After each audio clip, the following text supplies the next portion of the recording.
வணக்கம் மக்களே. நம்ம இன்னைக்கு வந்திருக்கக்கூடிய இடம் எது அப்படின்னா, சென்னையில் உள்ள திருவான்மியூரில் இருக்கக்கூடிய மருந்தீஸ்வரர் திருக்கோயில், மருந்தீஸ்வரர் சமேத திரிபுர சுந்தரி அம்மன் திருக்கோயிலுக்கு தான் நம்ம வந்திருக்கிறோம். இந்த மருந்தீஸ்வரர் அப்படிங்கிற பேரை கேட்கும்போதே நமக்கு தெரியும், நோயற்ற வாழ்வையும் குறைவற்ற செல்வத்தையும் கொடுக்கக்கூடிய மருந்தீஸ்வரர். இதில் எதனால் இந்த திருநாமம் வந்தது அப்படின்னு சொன்னால், அகஸ்திய முனிவருக்கு, அகத்திய முனிவராகப்பட்டவர் நம்ம மூலிகைகளால் நோய்களை தீர்க்கிறதுல வல்லவராகப்பட்டவர். அப்படி இருக்கக்கூடிய அகத்திய முனிவருக்கு மருந்து பற்றியும் உலகத்தில் உள்ள நோய்கள் பற்றியும் மூலிகையோட தன்மையை பற்றியும் சிவபெருமான் உபதேசித்த திருத்தலம் தான் எது அப்படின்னு பார்த்தீங்க அப்படின்னா இந்த மருந்தீஸ்வரர் ஆலயம். அது மட்டும் இல்லாமல் இவருக்கு வால்மீகிநாதர் அப்படின்னு ஒரு பேரும் உண்டு. வால்மீகிநாதர்னா என்ன அப்படின்னா, வால்மீகியாகப்பட்டவர் முன்னொரு காலத்தில் திருடனாக இருந்து மனம் திருந்தி இந்த ஈசனை தான் வழிபட்டதுனால இங்கே இவருக்கு கொடுக்கப்பட்ட உபதேசம் தான் வால்மீகி அவர்களுக்கு ஈசன் கொடுத்த ஒரு வரப்பிரசாதமாக அமைந்தது.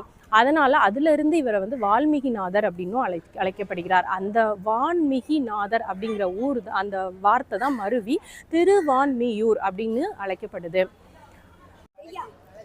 தேவர்கள் லோகத்தில் இருக்கக்கூடிய தெய்வீக பசுவான காமதேனு ஆகப்பட்டது இங்கே தான் சாப விமோச்சனம் கொடுத்ததாக சொல்லப்படுது. காமதேனுவுக்கு ஒரு முறை ஒரு முனிவராகப்பட்டவர் சாபம் விதித்ததுனால அந்த காமதேனுவால் பால் சுரக்க முடியாத சூழ்நிலை ஆயிடுச்சு. அப்போ இந்த ஈசனை வழிபட்டதுனால தன்னாலேயே மடுவில் இருந்து பால் சுரந்து அந்த காமதேனுவோடைய சாபம் நீங்க பெற்ற திருத்தலமாக இருக்குது. அது மட்டும் இல்லாமல் அபய தீட்சிதர் அப்படிங்கிற ஒரு அடிகளார் சுவாமியை தரிசனம் பண்ணுறதுக்காக வெயிட் பண்ணிட்டு இருக்கா. அந்த டைமில் வெள்ளம் அதிகமாக இருந்ததுனால சுவாமியை தரிசனம் பண்ண முடியலை. அப்போ அவரோட பக்திக்கு மனமிறங்கி ஈசனாகப்பட்டவர் மேற்கு நோக்கி திரும்பி அவருக்கு காட்சி கொடுத்ததுனால இந்த திருத்தலத்தில் உள்ள சுவாமிக்கு அபய தீட்சிதர்னு பேர் உண்டு. காமதேனுவோட சாபத்தை போக்குனதுனால இவர் இந்த சுவாமிக்கு பால்வண்ணநாதர் அப்படிங்கிற ஒரு பேரும் இன்னொரு பேரும் சிறப்பாக அழைக்கப்படுது. சுவாமியாகப்பட்டவர் உற்சவராக இருக்கும்போது இங்கே யாரா சொல்லப்படுறாரு அப்படின்னு சொன்னால் தியாகராஜ சுவாமிகள் அப்படின்னு சொல்லி அழைக்கப்படுறார். மூலவராக இருக்கும்போது மருந்தீஸ்வரர்னும், உற்சவர்களாக இருக்கும்போது தியாகராஜ சுவாமிகள்னும் சொல்லி அழைக்கப்படுறாரு. இந்த கோயிலில் பார்த்தீங்க அப்படின்னு சொன்னால் பெரிய தெப்பக்குளம் 2 இருந்தது. இது வெளிப்பிரகாரத்தில் உள்ள தெப்பக்குளம். இங்கே வருஷத்தில் ஒரு நேரம் மாதிரி தெப்போற்சவம் நடைபெறுது. உள்ள கோயிலுக்குள்ளேயுமே ஒரு சின்னதாக தெப்பக்குளம் இருக்குது. அந்த தெப்பக்குளம் யார் அமைச்சான்னா ஜெமினி கணேசன் ஃபேமிலியில் உள்ளவங்க அந்த தெப்பக்குளத்துக்கு புனரமைச்சு பராமரித்து வந்துட்டுருக்காங்க. கோயிலில் உள்ள மருந்தீஸ்வரர் சன்னதிக்கு பின்புறமாக தான் சைடில் தான் யார் இருக்கார் அப்படின்னு சொன்னால் தியாகராஜர் சாமி சன்னதி இருக்குது. இவர் தான் இங்கே யார் அப்படின்னு சொன்னால் உற்சவராக காட்சியளிக்கிறார் தியாகராஜ சுவாமியாக. நாங்கள் வந்த டைம் காலையில் ஒரு 10 மணிங்கிறதுனால கூட்டம் கம்மியாகவே தான் இருந்தது. வெள்ளிக்கிழமைங்கிறதுனால நிறைய சிவாச்சாரியர்கள் எல்லாருமே கோயிலில் அந்த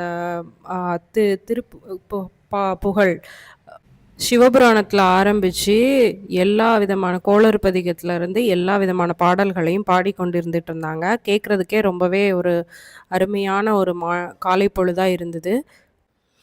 கோயில் நல்லா பறந்து விரிஞ்சு காணப்பட்டதுனால எங்களுக்கு சுவாமி பார்க்குறதுல தரிசனத்தில் சிக்கல் இல்லை. எளிமையாகவே நாங்கள் காலையிலே நல்ல ஒரு திவ்ய தரிசனமாக சுவாமியை நல்லா தரிசனம் பண்ணிட்டோம். வெளியிலேருந்து பார்க்குறதுக்கு கோயில் ரொம்ப சின்ன கோயில் மாதிரி தான் தெரிஞ்சுது. என்னடா இது இவ்வளோ குட்டியாக இருக்குமான்னு சொல்லி உள்ளே பார்த்தா தான் தெரியுது. ரொம்பவே பெரிய கோயில். மண்டபங்கள் 2 மண்டபங்கள் தனித்தனியாக அமைச்சிருக்காங்க. ஈசனுக்கு ஒரு மண்டபமும் அப்புறமா அம்பாளுக்கு ஒரு மண்டபம்னு சொல்லி தனித்தனியாக மண்டபங்கள் பீடங்கள் எல்லாமே ரொம்ப அழகாக சிற்ப வேலைப்பாடுகள் எல்லாமே அருமையாக இருந்தது. சோழர் கால கட்டடக்கலையோடு சேர்த்து பல்லவர் கால கலையுமே ஒவ்வொருவர்களோட தூண்களில் இருந்து சிலைகளில் இருந்தும் மிளிர்வதை காண முடிந்தது. இப்போ நம்ம பார்த்துட்ருக்கிறது எது அப்படின்னு பார்த்தீங்கன்னா வெளிப்பிரகாரம். மருந்தீஸ்வரர் சன்னதிக்கு பின்பக்கத்தில் உள்ள வெளிப்பிரகாரம் தான். அந்த கோயிலில் ரொம்ப ஹீட் அப்சர்வ் பண்ணக்கூடாதுங்கிறதுக்காக அந்த வெளிப்பிரகாரம் ஃபுல்லாக அந்த ஒயிட் கலர் பெயிண்ட் வாஷ் பண்ணி போட்டிருக்காங்க.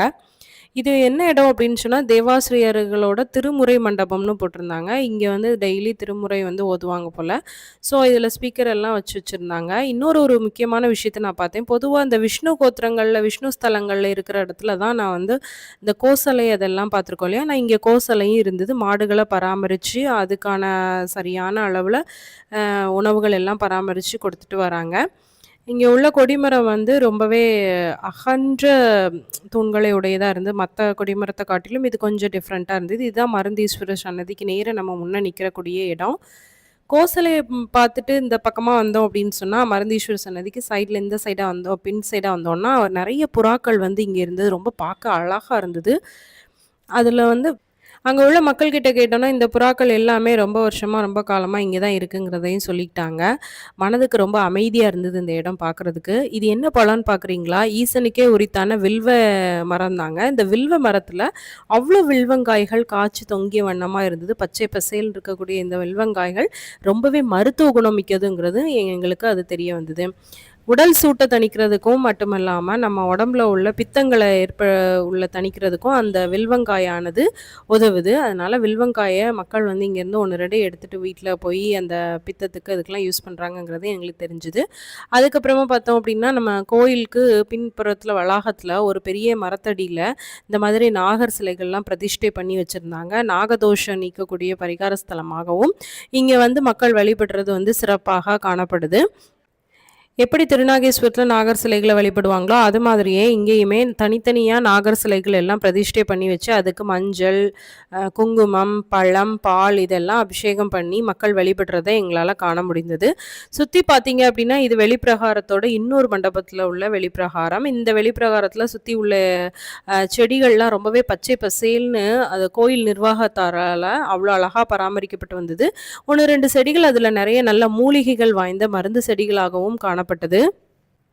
அப்படியே சுத்தி வந்தாச்சு. அம்பாள் சன்னதிக்கு வந்துட்டோம். திரிபுர சுந்தரி அம்பிகை சன்னதிக்கு நம்ம இங்க இப்போ உள்ள வந்தாச்சு. திரிபுர சுந்தரி அம்மன் வந்து பெயருக்கு ஏற்றாற் போல திரிபுர சுந்தரியாக அழகான அம்பிகையாக எழுந்த கோலத்தில் நின்ற கோலத்தில் அன்பர்களுக்கு பக்தர்களுக்கு காட்சி கொடுக்கிறாள். நாங்கள் இன்னைக்கு பார்க்க வந்திருந்தப்ப உண்மையிலேயே அம்மனோட உருவமாகப்பட்டது ரொம்பவே அழகா இருந்தது. பச்சை புடவை சாற்றி பிச்சிப்பூ மாலை வைத்து கிரீடம் அணிந்து அம்மனாகப்பட்டவள் ஒரு ராணியாக அலங்காரம் பண்ணி வச்சிருந்தாங்க. பார்க்கறதுக்கு ரொம்பவே அழகா இருந்தது. காண கண்கோடி வேண்டும். இங்க உள்ள மருந்து ஈஸ்வரர் கோயிலில் வந்து என்ன ஒரு விஷயம் வந்து பிரபலமாக பேசப்படுது அப்படின்னு சொன்னால், ஈசனுக்கு செய்யக்கூடிய அபிஷேகமானது இங்கே வந்து ரொம்பவே சிறப்பு. அதில் முக்கியமாக எது அப்படின்னு பார்த்தீங்க அப்படின்னா, அவருக்கு செய்யக்கூடிய பால் அபிஷேகமானது மருந்தாக மாறுகின்ற சிறப்பாக இருக்கிறதுங்கிறது இந்த ஊர் மக்களுடைய ஐதீகம். அதனால தான் இங்கே ஒரு ஓரமாக என்ன பண்ணியிருக்காங்க அப்படின்னு சொன்னால், எப்போவுமே அதாவது கோயிலுக்கு வரக்கூடிய பக்தர்களுக்கு பிரசாதமாக எல்லா இடத்துலையும் சக்கரை பொங்கல், புளியோதரை இதெல்லாம் கொடுத்தாலுமே இங்கே எப்போவுமே ஒரு அந்த மரத்தடியில் அதாவது வன்னி மரம் தான் இங்கே வந்து தலவிருட்சமாக இருக்குது. அதனால் இவருக்கு வந்து வன்மீகநாதர்னு ஒரு பேர் உண்டு. அந்த தலவிருட்சத்து பக்கத்துலேயே ஒரு பெரிய அண்டால வந்து அபிஷேக பால் வந்து எப்போவுமே வச்சுருக்காங்க.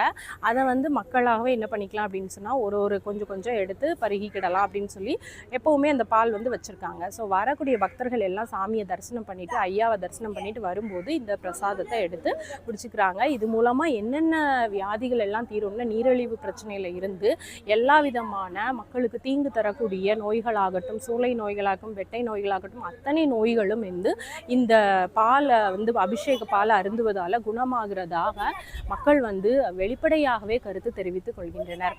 அதனால் நாமளும் மறக்காமல் சென்னை வந்தீங்க அப்படின்னு சொன்னால் பார்க்க வேண்டிய திருத்தலம் வந்து இந்த மருந்தீஸ்வரர் ஆலயம். இது வந்து சோழர்கள் கால கட்டடக்கலை மட்டும் இல்லாமல் பல்லவர் கால கட்டடக்கலையும் இதில் வந்து பிரதிபலிக்குது. காரணம் என்ன அப்படின்னு சொன்னால், சோழர்கள் பாண்டியர்கள் கால கட்டடக்கலையில் பார்த்தீங்க அப்படின்னு சொன்னால் அம்பாள் சன்னதிக்கு வந்து ஆப்போசிட்டில் வந்து பெரும்பாலும் நந்தி இருக்கும்போது பார்த்துருப்போம். ஆனால் நான் இங்கே பார்க்குறப்ப சிங்கமாக இருக்கிறத நான் பார்த்தேன். நந்திக்கு பதிலாக அதில் வந்து சிங்கம் இருக்குது அம்பாள் சன்னதியில். அம்பாள் சன்னதியில் பார்த்தீங்க அப்படின்னா சுக்கிரவார அம்மன் சொல்லி ஒரு அம்பாள் வந்து இருக்கிறாங்க, உற்சவராக இருக்காங்க. அந்த அம்மன் வந்து எதற்கு வழிபட வேண்டும் அப்படின்னு சொன்னால், சுக்கிரன் வந்து ஒரு ஜாதகத்தில் நீச்சமாக இருந்தாலோ, ஒருவருக்கு மறைவு ஸ்தானத்தில் இருந்தாலோ, சுகபோகங்களுக்காகவும் நோய் நொடியை தீர்க்குவதற்காகவும் இந்த சுக்கிரவார அம்மனை வழிபடுதல் அப்படிங்கிறது ரொம்பவே சிறப்பு வாய்ந்த ஒன்று. அதனால் கோயிலுக்கு வரும்போது அந்த திரிபுர சுந்தரி அம்மனுக்கு எப்படி நம்ம மலர்கள் வாங்கிட்டு வரோமோ அதே மாதிரி இந்த சுக்கிரவார அம்மனையும் மலர்கள் வாங்கி கொண்டு கொடுத்து மணக்கின்ற மலர்கள், மல்லி பிச்சின்னு சொல்லி மணக்கின்ற வெள்ளை மலர்களை கொடுத்து அர்ச்சனை பண்ணி வாங்கிட்டு போங்க. உங்களுக்கு ஜாதகத்தில் உள்ள சுக்கிர தோஷமாகப்பட்டது நீங்கும் என்பது ஐதீகம். அதுக்கப்புறமா பார்த்தீங்க அப்படின்னு சொன்னால், இங்கே வன்னி மரம் அப்படின்னு சொல்லுது தலவிருட்சமாக இருக்குதுன்னு நான் சொல்லியிருந்தேன் இல்லையா. அதே மாதிரி அந்த மருந்தீஸ்வரர் கோயிலுக்கு சன்னதிக்கு உள்ள நிறைய 108 லிங்கங்கள் இருந்தது. அது எல்லாம் யார் வழிபட்ட லிங்கங்கள் அப்படின்னு சொன்னால், மகாபாரத காலத்திலையும் ராமாயண காலத்திலையும் இருந்த அதாவது ஆஞ்சநேயராகப்பட்டவர் வழிபட்ட கூடிய லிங்கம் தான் இது. அது மட்டும் இல்லாமல் இந்திரன், அப்புறம் பரத்வாஜ முனிவர், இவர்கள் எல்லாருமே இங்கே வந்து இந்த 108 லிங்கங்களை பிரதிஷ்டை பண்ணி வணங்கி இருந்திருக்காங்க. ஆனால் மூலவரான மருந்தீஸ்வரராகப்பட்டவர் சுயம்புவாக தோன்றிய லிங்கம், தானாக தோன்றிய லிங்கம். அதனால் மருந்துகள் இல்லாத வாழ்க்கையை நாம் வாழணும் அப்படின்னு சொன்னால் இந்த மருந்தீஸ்வரரை வந்து தரிசனம் பண்ணிட்டு ஐயாவை நல்லபடியாக வேண்டிட்டு ஒரு அர்ச்சனையும் பண்ணிட்டு வாங்க. உங்களுடைய நோயற்ற வாழ்க்கையும் குறைவற்ற செல்வமாக இருக்கிறதையும் உங்கள் வாழ்க்கை இருக்கிறதையும் காணலாம். நன்றி.